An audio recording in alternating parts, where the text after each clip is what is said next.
Hi everyone, I'm Ratika Mangal and welcome to the Ratika Mangal Show. Today, our niche is all about working on teamwork. And to enlighten this and elaborate it, today we have an expert who is a keynote speaker, the very brilliant personality, Mr. Abhijit Sanjki.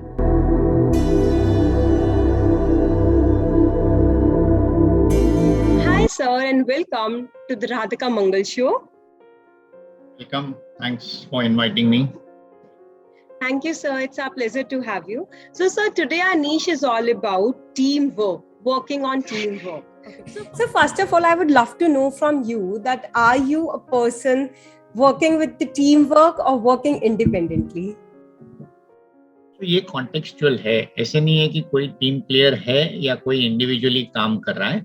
Depends कि काम क्या है और उस हिसाब से अगर it is very urgent and it is important and time is of the essence and आपके पास टाइम ही नहीं है किसी को काम डेलीगेट करने, तो आपको खुद ही करना है. अगर टाइम है और इट्स अ बिग प्रोजेक्ट और आपके पास हर स्किल नहीं है या आपके पास जो स्किल है वो स्किल पे आप फोकस करो. So play to your strengths and let the other team play on to their strength. So if आप कोई काम लोगे तो थोड़ा क्लैरिकल काम रहता है, थोड़ा काम थोड़ा स्ट्रेटेजिक रहता है, तो कोई टेक्निकल काम रहता है. तो हर फील्ड में एक एक्सपीरियंस्ड आदमी है या जो वो बेहतर कर सकता है. So ideally you have to have a team where each one plays to its strength. So हर आदमी अपने स्ट्रेंथ के हिसाब से काम करता है. सो ओवरऑल जो टाइम लगता है is much laser than if all of them would have done the things together. So it's all about efficiency and effectiveness of अच्छा, the so work. that means sir हमारा जो work है वो depend करता है quality of work, हमारा work किस तरह का है, कि is that being work done with independently. अगर वो इंडिपेंडेंटली काम हो सकता है तो it will good to go with, right, rather than doing it with team work. उनको बताने, समझाने, डिलीगेट करने, सुपरवाइज करने, उससे बेहतर है कि आप खत्म करो. हाँ. ये भी सही है sir. Like what are the pros and cons of team work, कि अगर हम इंडिपेंडेंटली, मतलब हम लोग टीम वर्क से ज्यादा अगर हम लोग जंप ऑन कर रहे हैं वर्किंग इंडिपेंडेंटली, तो सर प्रोज एंड कॉन्स क्या है ऐसे टीम वर्क के? एक यानी आपके पास सिर्फ 8 या 10 घंटे हैं जहां आप काम कर सकते हो. तो आपकी एक लिमिटेशन है. सेकंड है कि आप सभी काम नहीं कर सकते हो बिकॉज आपके पास सब स्किल्स नहीं है. तो आप जहां आपकी स्किल्स ज्यादा है, आपकी प्रोडक्टिविटी जहां ज्यादा है, आप अगर मैं रिस्क मैनेजमेंट में हूँ तो मैं रिस्क मैनेजमेंट स्ट्रेटेजाइजेशन में हूँ, और या मैं क्रेडिट रिस्क मैनेजमेंट स्ट्रेटेजाइजेशन में हूँ, मैं वही काम करूँ जो मुझे सही आता है, तो मुझे वो करने टाइम भी कम लगेगा and I can be faster and more effective. कोई दूसरा जो करस्पॉन्डिंग कोलैबोरेटिव उसमें काम है जिसकी स्किल वहां अच्छी है, तो वो करके काम भी ज्यादा हम कर सकते हैं. सो प्रोडक्टिविटी भी बढ़ेगी और काम जल्दी भी हो जाएगा. So it's a win win for everybody. So teams जब भी लेना है, I will say when there is it's a small job which has to be done instantly, then maybe you can be the only person doing it जब time is of the essence. But जहां लंबा काम है, काफी लोग लगते हैं, तो आपको कोई चॉइस ही नहीं है, बट आपको टीम्स लेनी ही है. और टीम्स जैसे लो जैसे स्किल्स कॉम्प्लीमेंट करे. So ideally there will be a gender diversity, there will be a cultural diversity, there will be a skill diversity. So काफी स्किल्स है. सो बेसिकली टीम्स में there should be communication, there should be collaboration, there should be clear clarity की roles and responsibilities हर आदमी की क्या है. There is clear cut trust, respect in one another. So teams के काफी इश्यूज है. देन टीम लीडर जो है, he has to show respect, he has to show autonomy, he has to give them the necessary authority, he has to equip them with the necessary tools and equipments. Then he has to show the necessary humility, walk the talk, set the necessary conduct or tone at the top. So there is team within the team players का भी role है और team leader का भी role है. सो it's all finally, हम जैसे बोलते हैं एक और एक दो नहीं, एक और एक 11 होते हैं, वैसे टीम्स का कोलैबोरेटिव स्ट्रेंथ जो है is much more than individually हर एक आदमी ने काम किया रहता था. Exactly. Like sir, आपने बोला कि टीम के अंदर स्किल्स चाहिए, like कॉन्फिडेंस, क्लैरिटी होनी चाहिए, सब में ऑनेस्टी होनी चाहिए, दे शुड वर्क टुगेदर. तो sir, how to improve this team work skills? इन टीम वर्क स्किल्स को इम्प्रूव कैसे किया जाए? क्योंकि सब लोग बोलते हैं कि हमारे में कॉन्फिडेंट है, वी आर वेरी कॉन्फिडेंट, या दूसरे साइड से बोलते हैं we are very clear towards our goal, but उस गोल की तरफ कोई काम ही नहीं करता है, राइट? तो how to improve the team work skills? See, so team work skills में द मोस्ट इम्पोर्टेंट क्वालिटी है वो लीडर की है. जो लीडर है उनका, उसको सबको साथ में लेके साथ में काम करना. सो यहाँ ईगोज या उसका कोई रोल नहीं है. तो मतलब वो स्किल सारी लीडर में ही होनी चाहिए रादर देन जो उसके सबऑर्डिनेट. नॉट नेसेसरली लीडर में होनी चाहिए ऐसी नहीं है, बट क्या है कि इंडिविजुअली विदाउट अ लीडर हर आदमी अपनी तरफ से काम करे. लीडर का काम उतना ही है कि उनको साथ में लाना, environment of trust, mutual respect, no ego, no jealousy, no ill will, वो क्रिएट करना. He has to lead the way. He has to not micromanage. वो तभी आना है जब भी उसकी जरूरत है.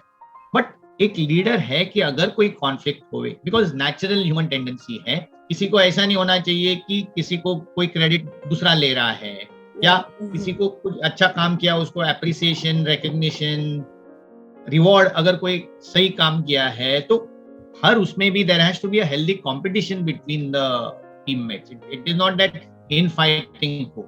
सो लीडर का वही रोल है कि वो देखे कि सब माहौल अच्छा है और काम बेहतर हो रहा है. सो लीडर का रोल भी इक्वली इंपॉर्टेंट है. टीम्स का ऑब्वियसली, बिकॉज टीम्स परफॉर्म कर रही है, टीम्स काम कर रही है, बट उनसे काम कोई करवा के ले रहा है. सो जैसे आप क्रिकेट में देखो, कोच का रोल काफी इंपॉर्टेंट है. और कोई भी क्रिकेट या फुटबॉल में आपके पास कोई फील्डर अच्छा है, कोई बॉलर अच्छा है, कोई बैट्समैन अच्छा है, कोई विकेट कीपर अच्छा है, कोई स्पिनर है, कोई फास्ट बॉलर है, बैट्समैन में भी कोई लेफ्ट हैंडर है, राइट हैंडर है, कोई अटैकिंग खेल रहा है, कोई डिफेंसिव खेल रहा है. तो हर के रोल्स अलग अलग है और सब सिचुएशंस में सब 11 जन मिलके संभालते हैं और दे टेक इट फॉरवर्ड. कोई एक ही अगर आप सभी बैट्समैन से ले लोगे नहीं काम होगा. So you will have to have a all round balanced team जो काम कर सकती है, which can perform under maybe all seasons, या कॉन्टेक्चुअली अगर कोई पर्टिकुलर सिचुएशन है तो मुझे यही टीम चाहिए तो वो टीम मुझे चाहिए. सो वो काम के हिसाब से कितना कॉम्प्लिकेटेड काम है या कितना टाइम लग रहा है किसी काम को, या ये काम में इतने मेरे स्किल्स चाहिए, तो उस हिसाब से as I see horses for courses, मेरे को वैसे स्किल सेट्स के आदमी चुनने चाहिए जो वो काम सही तरह से जल्दी में बेहतर कर सके. So it's all about team में जो बोलते हैं team work, that we come together and work as a team. जो collaboration, co creation, co elevation जो बोलते हैं, वो सब साथ ही हाथ बढ़ाना. So it's all we work together towards a common goal. No in fighting. Everybody has a very clear cut focus, everybody has a clear cut target, और मिलके वो टारगेट्स को ईच अदर को हेल्प करते हैं. There is no ill will, no jealousy, no ego, everybody works together. But sir उस situation में भी क्या किया? Sorry now it is easier said कि ये आइडियलिस्टिक सिचुएशन है, बट ह्यूमन बीइंग्स जो है टीम्स में काम करते हैं, they are emotional creatures. So at times a lot of these egos, jealousy, ये conflicts, they are all natural.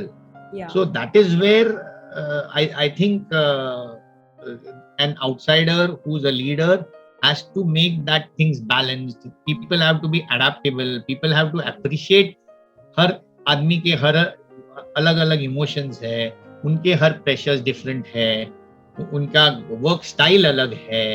So basically अगर कोई दूसरे पे डिपेंडेंट है, वो अगर स्लो है, इसका काम जल्दी हो गया, ये वेट कर रहा है, सो वो इरिटेशन या अनॉयंस हो जाता है. तो वो सब बैलेंस करके सभी को इक्वल फुटिंग पे लाना, वो स्किल भी it's quite different, because each one doesn't come with the same speed, each one doesn't come with the same skill, and each one doesn't have the necessary flexibility, patience, adaptability. So हर आदमी को अपनी तरीके से, अपनी कला से लेके साथ में लेके काम करना है. वो रोल भी इक्वली इम्पोर्टेंट है. जो काम कर रहे हैं वो तो काम कर ही क्या किया जाए, लाइक हमने सेम मतलब सभी स्किल सेट्स के पर्सन को हमने ले लिया है बाय एनालाइजिंग देयर कैपेबिलिटीज, उनकी स्किल्स, उसकी एवरीथिंग, बट उस सिचुएशन को भी कैसे हैंडल किया जाए कि जहाँ पे if a member of the team is not working efficiently, कि भाई उसकी वर्किंग एफिशिएंसी के हिसाब से, उसकी कैपेबिलिटी के हिसाब से हमने ले तो लिया, लेकिन अब वो काम ही नहीं कर रहा है, तो उसको क्या बाहर निकाल दे, निकल सीधा। अभी क्या है कि हमने जिस आदमी को लिया है, पहले हम आदमी को चुनते हैं for his attitude, we don't choose a person for his skills, because skills हम उसको सिखा सकते हैं। So when you take a person in a team, you take him for his ability to gel together as a team. He has to have certain skills. So एक player है वो individually सही है, बट वो खुद के लिए खेल रहा है, कंट्री के लिए नहीं खेल रहा है जैसे ये है, या टीम के लिए नहीं खेल रहा है, सेल्फिशली कर रहा है, तो उसकी भले सही ही may be a great team individual player, if he can't function in a team और हर बाकी टीम का मोरल डाउन कर रहा है, बाकी टीम का परफॉर्मेंस अफेक्ट हो रहा है, तो even he may be the best individual player, he may still have to be out in the interest of the larger good. So you don't hire a person for his skills, you hire a person for his attitude. And where it is you are working together jointly, तो joint family भी होती है, तो उनके rules, उनके culture रहते हैं, तो each has to abide by it. He can't think and act on his own as per his whims and fancies. सभी को साथ में लेके चलना है. So if at times if you need to keep such person aside, I think you will have to do it. That is the role of the leader. True. So that means that पूरा teamwork, working on teamwork is all based upon the efficiency of the leader. कि वो leader कितना अच्छे से run कर पा रहा है पूरी टीम को, only then the team will able to run, right? अगर वही as you say, the success of a leader is how well his team perform, how well उसके अंदर के आदमी जो है, अगर वो succeed हुए तो लीडर सक्सीड हो. But the performance of the team is very well managed by the leader. The performance of the team is more important. It is not ये कि किसी ने man of the match award जीता, it is कि team मेरी जीती है और मैंने उसमें पार्ट लिया है to contribute to the team success. Yes, किसी ने बेहतर किया, उसको man of the match award मिल गया, किसी को एक्सेप्शनल परफॉर्मेंस प्लेयर का अवार्ड मिल गया, या individually he may be appreciated more, but finally it has to be a balanced overall approach where सभी लोगों को equal credit मिलना चाहिए. नहीं तो long run में there would still, because people are emotional creatures, there will be some issues of ego, jealousy, hatred, some backbiting. I think these are things which need to be completely avoided in teams. Exactly. तो sir just lastly इन चीजों का भी कोई तरीका है कि मतलब जैसे हेटेडनेस और बैकबीटिंग, इन सबको भी कम किया जाए फ्रॉम द टीम? सर एक ये होता है कि टीम को मतलब वर्किंग एफिशिएंटली करने के लिए we need to give them incentives, या फिर उनको एक एम्प्लॉय एप्रिसिएशन डे भी मनाया जाता है, जिससे कि एम्प्लॉइज में मतलब हार्मनी रहे, they work in a healthy manner, right?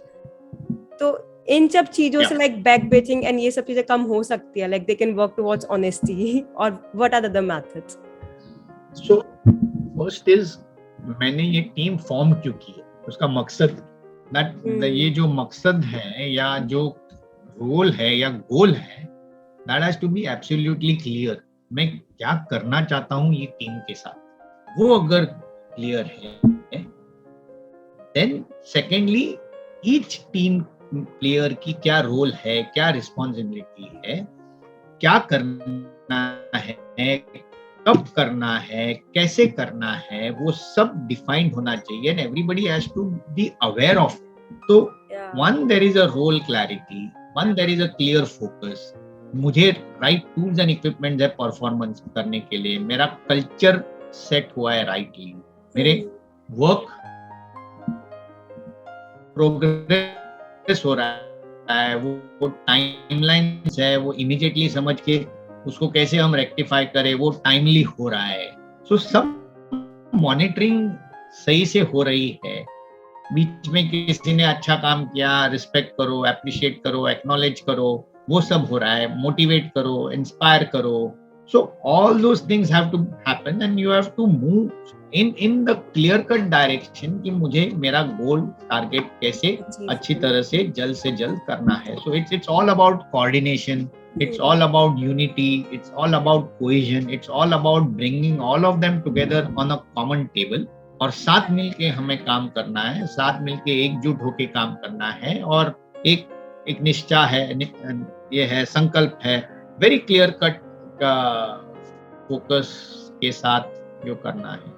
That's what is the so I measure at every point of time. The key is measurement. If I am not set targets, if I am not set deadlines, if I am not measured them, measurement से मैं अगर आप पीछे जा रहा हूँ तो मुझे सही ट्रैक पे कैचअप करना है तो क्या करना चाहिए, कैसे करना चाहिए, तो सबका मुझे ये करके आगे लेके जाना है सब. Exactly, sir. So the whole working the teamwork depends upon the leader. अगर leader अच्छा है, वो कहते हैं like the walks the talk. Obviously, जो आपके team members को है, उनकी आपकी बातों को मानना ही पड़ेगा. But before that, जो team leader है, he needs to walk the talk कि उसको भी employees के, उसके members की सुननी पड़ेगी कि what they want. वो सिर्फ अपनी ही ego में रहकर, वो पूरा काम नहीं करवा सकता क्योंकि people हमारे इधर culture अलग है, सब different religions हैं, तो everybody is having their own thinking level, right? तो उन सबको coordinated करना, it's very very very difficult task for a team leader कि उन सबको एक टीम में एक सिंक्रोनाइज्ड मैनर में उन सबको बनाकर चलना,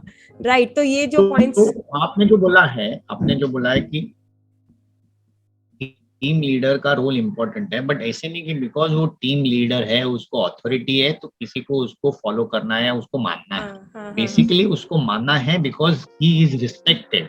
वो जो बोल रहा है वो सही है, वो सही खुद के लिए नहीं है, सबके हित में सही है और ऑर्गेनाइजेशन के हित में सही है. So a leader has to see the larger good. He is not followed because of the fact that he's the senior most or he's the boss.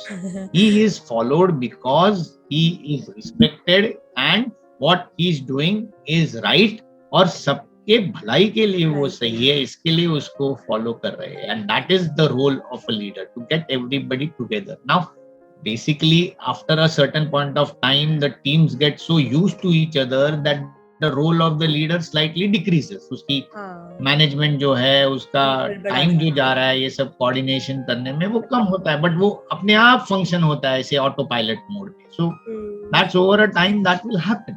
So but that tone has to be set, that culture has to be set. वो autopilot mode जाने में वो उतना time लगता है वो करने. So वो everything takes time and everything is contextual. Right, sir. Absolutely right. तो पैंडेमिक में एवरीथिंग वो ऑफिस का कंसेप्ट ही चला गया. Everybody was working individually from his home, साथ में बैठ के काम नहीं. साथ में बैठ के जैसे